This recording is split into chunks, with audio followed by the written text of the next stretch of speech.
Tout a commencé par un bruit de verre brisé. Je me suis figée dans ma cuisine, un saladier à la main, les yeux rivés sur la fenêtre qui donnait sur la maison de mon voisin. Un homme venait de laisser tomber un verre sur son perron. Il s'est baissé pour le ramasser. Lorsqu'il a relevé la tête, nos regards se sont croisés pour la première fois. Il a esquissé un sourire timide, de ceux qui n'atteignent pas les yeux, et a fait un petit signe de la main. Je n'ai pas répondu. Je suis restée là, immobile.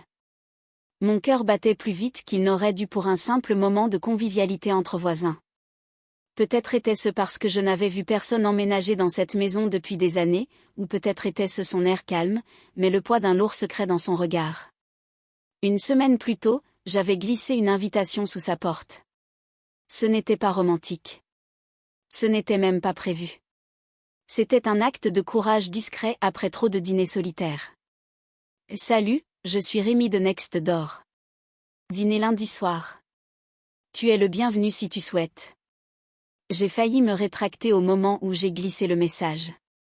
Mais voilà, vendredi était arrivé et il était là, debout devant ma fenêtre, souriant comme s'il attendait ce moment. J'ai ouvert la porte avant de pouvoir me dissuader. « Salut », dit-il d'une voix basse et douce. « J'espère que je ne suis pas trop en avance. »« Pas du tout », répondis-je, même si mon cœur n'était pas d'accord. Il se présenta, Gaston. Il apporta un petit bouquet de marguerites blanches, un peu fanées par la promenade. Je le remerciai, les mis dans un vase et essayai de calmer mes mains tremblantes. Nous nous assîmes à table. Le silence était étrange, comme si deux personnes essayaient de lire dans les pensées de l'autre sans trop parler. « Tu viens d'emménager ?» demandai-je. Il hocha la tête. « Il y a un mois. J'avais l'intention de te dire bonjour, mais la vie m'en a empêché. » Il sourit de nouveau et, cette fois, son sourire illumina son visage. Je me surpris à lui sourire en retour. Nous avons parlé de petites choses, comme le quartier était calme, comment les lumières vacillaient sous la pluie, comment ma chienne Mia aimait s'asseoir près de sa fenêtre plutôt que de la mienne. Gaston rit doucement. J'ai cru un instant qu'elle m'appartenait. Ouais, dis-je. Elle préfère les nouvelles personnes à moi. L'atmosphère était alors plus légère, une légèreté que je n'avais pas connue depuis longtemps. J'avais emménagé dans cette maison après mon divorce. C'était censé être temporaire, juste le temps que je me reprenne en main. Mais 5 ans plus tard, j'étais toujours là, à dîner seule la plupart des soirs, à faire semblant d'aimer le silence. Il y avait quelque chose chez Gaston qui rendait le silence différent, confortable même pendant le repas. Il observa ma cuisine, les rideaux bleus délavés, les tasses à café ébréchées, la photo de mes parents sur le réfrigérateur. « C'est habité », dit-il. C'est ta façon polie de dire désordonnée. Il rit. Non, je veux dire authentique, comme si quelqu'un faisait des efforts. Ces mots me touchèrent plus qu'ils n'auraient dû. Effort, c'était exactement ce que je faisais. J'essayais juste de tenir le coup. Après le dîner, je nous servis du thé et nous nous assîmes près de la fenêtre. La pluie avait commencé, tambourinant légèrement contre la vitre. Gaston se pencha en arrière, la regardant. « C'est bizarre, dit-il. Je n'étais pas sûr de venir ce soir. »« Pourquoi ?» Il marqua une pause. Je me suis dit que ce serait étrange d'être assis en face de quelqu'un que j'avais connu. J'écarquillai les yeux. « Connu ?» Il me regarda attentivement, scrutant mon visage comme une énigme. « Tu ne te souviens pas de moi, n'est-ce pas ?» Un frisson me parcourut. « Je suis désolé, dis-je lentement. Et devrais-je » Il esquissa un sourire, non pas blessé mais triste. « Ça va. C'était il y a longtemps. Le lycée. Tu m'as aidé en maths une fois. » J'essayais de fouiller dans mes souvenirs, les salles de classe, les couloirs bondés, les visages effacés par le temps. Rien ne me venait. Il y avait quelque chose dans sa voix, une douceur qui résonnait dans un coin oublié de mon passé. Il détourna le regard, souriant toujours, bien que ses yeux fussent lointains. « J'étais. » dit-il, pendant un instant. Aucun de nous deux ne dit un mot. Le bruit de la pluie emplissait l'espace entre nous. Puis Mia sauta sur la table, renversant une des tasses. Gaston la rattrapa de justesse. Sa main effleura la mienne. C'était un geste inoffensif, mais j'avais l'impression de ressentir quelque chose de familier. Merci, dis-je en évitant son regard. Il hocha simplement la tête. Je devrais probablement y aller, dis-je avant de pouvoir me retenir. Il hésita puis se leva. À bientôt, Rémi. Il atteignit la porte et se retourna. Tu ne te souviens vraiment de rien? Non, murmurai-je. Et devrais-je? Il sourit doucement. Peut-être un jour. Et sur ces mots, il sortit sous la pluie. Lorsque je refermai la porte, je remarquai quelque chose par terre, un petit mot plié. Il avait dû tomber de sa poche. Mes mains tremblaient en le ramassant. Mon nom y figurait, écrit d'une écriture familière. Rémi, au cas où tu ne te souviendrais pas de moi. Je le fixai, le cœur battant la chamade, sachant que ouvrir ce mot pourrait tout changer. Je n'ouvris pas la lettre tout de suite. J'étais debout dans la cuisine. La pluie continuait de chuchoter dehors, le tic-tac de l'horloge trop fort. Mon nom sur la feuille me semblait familier, écrit à l'encre bleu pâle. Mon cœur me disait d'attendre. La curiosité l'emporta. À l'intérieur, une simple page. Salut Rémi. Au cas où tu ne te souviendrais pas de moi, je m'appelle Gaston Ward. Nous étions à. Tu étais assis à côté de moi en cours de maths, au fond près de la fenêtre. Tu me prêtais tes notes. Je ne t'ai jamais remercié comme j'aurais dû. Je voulais le faire, mais je me suis éloignée. Mes mains tremblaient en lisant, ce vieux bâtiment en briques rouges, l'odeur de craie, les bavardages dans le couloir. Soudain, les souvenirs ont commencé à me revenir par bribes, comme de vieux films qui s'emboîtaient parfaitement. Gaston Ward, le garçon discret qui s'asseyait toujours seul, dessinant dans son cahier quand le professeur ne regardait pas. Je lui demandais souvent de lui emprunter un crayon juste pour le faire parler. Et elle avait déjà ce regard doux, toujours un peu triste, comme s'il portait en lui des histoires que personne d'autre ne pouvait lire. Je me souviens d'un après-midi de printemps. Nous étions tous les deux en retenue pour être arrivés en retard après le déjeuner. La salle était vide, à part nous et l'odeur de peinture fraîche. Je me souviens avoir chuchoté, « Tu ne parles pas beaucoup, n'est-ce pas ?» Il a souri timidement. Je parle quand quelqu'un m'écoute vraiment. C'était la première fois que je l'ai vraiment remarqué. À partir de ce jour, nous avons commencé à nous voir après les cours, parfois à la bibliothèque, parfois sous le grand chêne près du terrain de football. Nous ne parlions pas d'amour ni de projet. Nous parlions simplement de petits morceaux de nos vies, de nos chansons préférées, de nos rêves, de nos plus grandes peurs. Il m'a dit un jour, « Je veux être architecte un jour. J'aime construire des choses qui durent. » Et j'ai dit, « Je veux aider les gens à trouver ce qui perdure en eux. » Je ne savais pas ce que je voulais dire à l'époque, mais maintenant, en lisant sa lettre, la vérité se dégageait. Puis vint la fin de la lettre, je suis partie sans dire au revoir. Mon père a trouvé un emploi dans un autre État et nous avons déménagé du jour au lendemain. Je voulais te le dire. Je suis même venue chez toi ce soir-là, mais ton frère a dit que tu étais sorti. Alors, j'ai laissé la même lettre dans ta boîte aux lettres. Tu n'as jamais répondu. Peut-être ne l'as-tu jamais reçue ou peut-être m'as-tu oublié. Quoi qu'il en soit, je ne t'ai jamais oublié. Le papier se brouilla un instant tandis que les larmes me montaient aux yeux. Je n'avais jamais vu cette lettre auparavant. Je m'en serais souvenu. Cette nuit-là, je me suis assis près de la fenêtre, la lettre sur les genoux. Mon esprit n'arrêtait pas de revenir en arrière, cherchant ce qui manquait. J'ai repensé à cet été-là après le départ de Gaston, à mon ignorance de la raison de sa disparition, à ma conviction qu'il s'en fichait. J'avais eu tort depuis le début. Le lendemain matin, je suis allée me promener. L'air était vif et la rue calme. La lumière de son Porsche était éteinte et sa voiture avait disparu. J'ai presque ressenti un soulagement. Je n'étais pas encore prêt à le revoir, mais en revenant plus tard dans l'après-midi, je l'ai vu dehors en train de réparer la clôture entre nos maisons. Il a levé les yeux quand je l'ai appelé. Gaston. Salut, Rémi, dit-il en souriant doucement. J'ai brandi le mot. Tu l'as laissé tomber? Je sais, dit-il. Je pensais que tu le trouverais peut-être. Tu as déjà laissé quelque chose comme ça, n'est-ce pas? Il hocha la tête, le regard absent. Oui, mais celui-là ne t'est jamais parvenu. Je pris une lente inspiration. Pourquoi revenir maintenant, après tout ce temps? Il s'appuya contre la clôture en s'essuyant les mains. Parce que je pouvais enfin. Ma mère est décédée l'année dernière. Elle a toujours voulu revenir vivre ici. Je me suis dit qu'il était peut-être temps de finir ce que j'avais laissé en suspens. Je le regardais, ne sachant que dire. J'ai commencé à les ouvrir un par un, des photos du lycée, de vieux cahiers, des lettres que j'avais écrites mais jamais envoyées. Et puis, sous une pile de livres, j'ai trouvé une enveloppe décolorée avec mon écriture dessus. À l'intérieur, un morceau de papier plié, jauni et fragile. Un croquis, un arbre, le même chêne derrière le lycée, et en bas, écrit d'une belle écriture, pour Rémi, qui rendait toujours le silence plus supportable.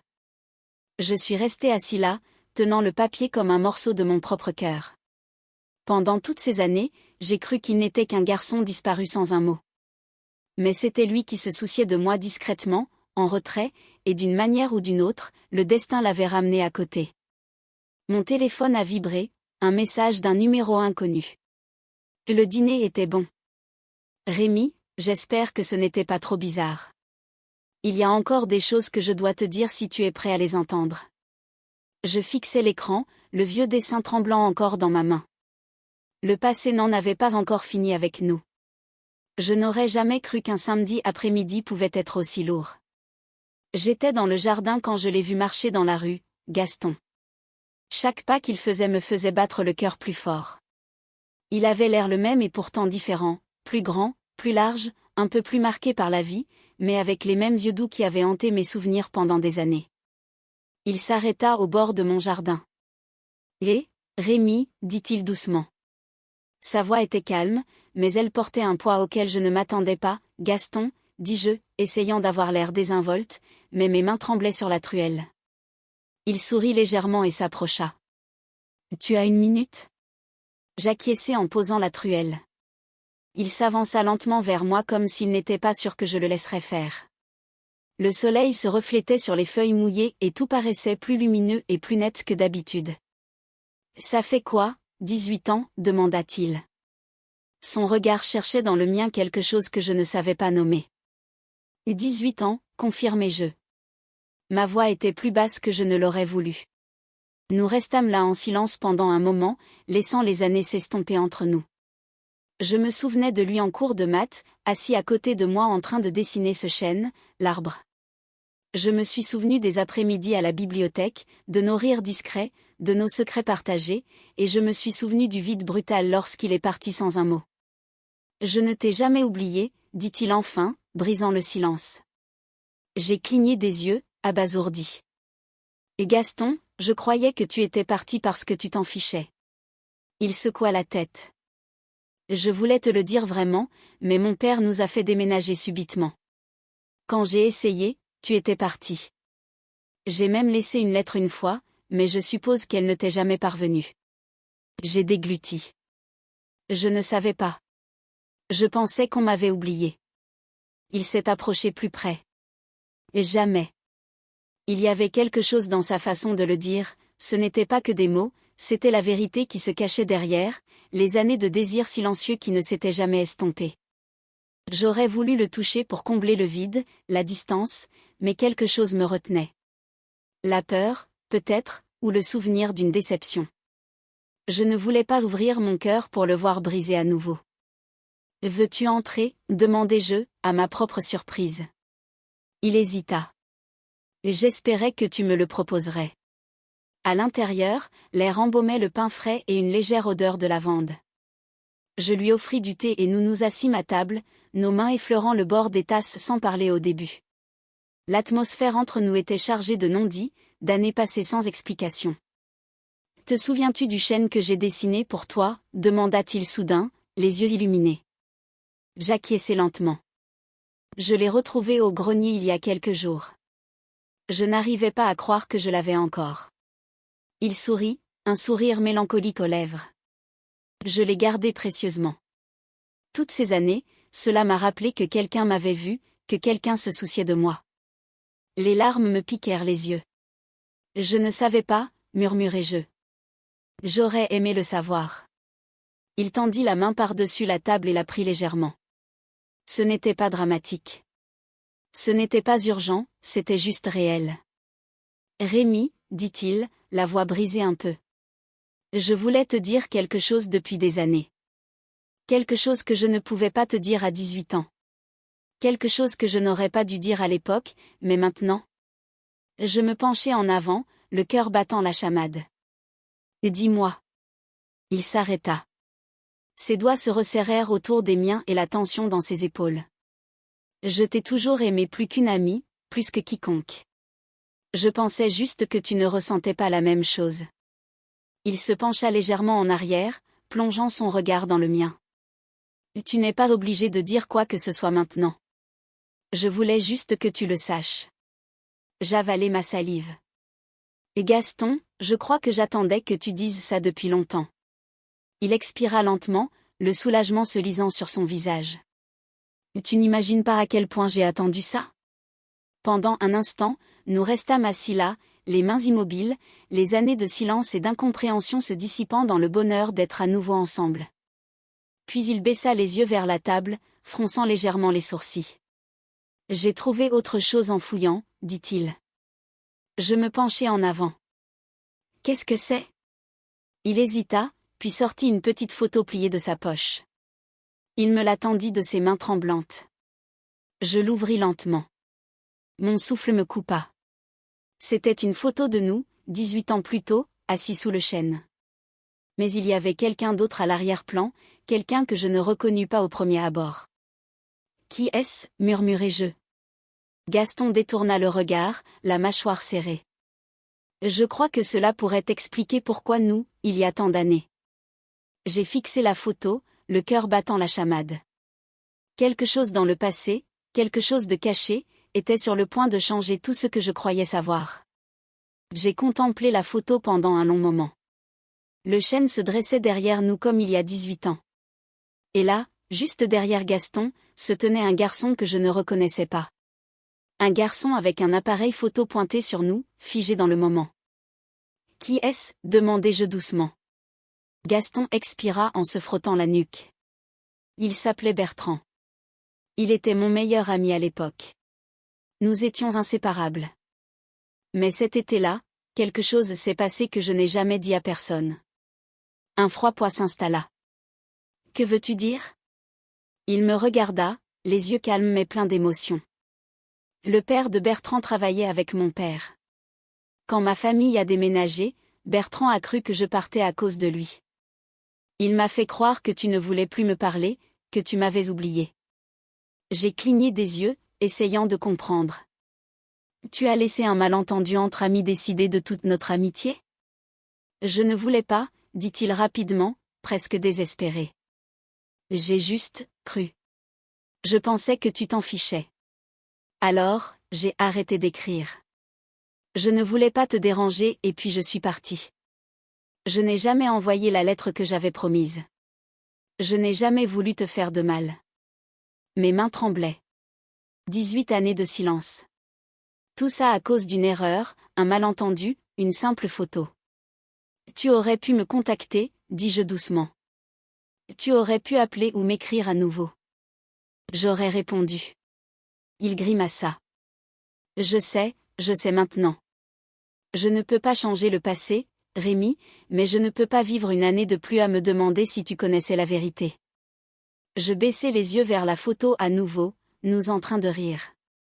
La joie figée dans ce moment était réelle et pourtant elle avait été volée par le doute et l'incompréhension.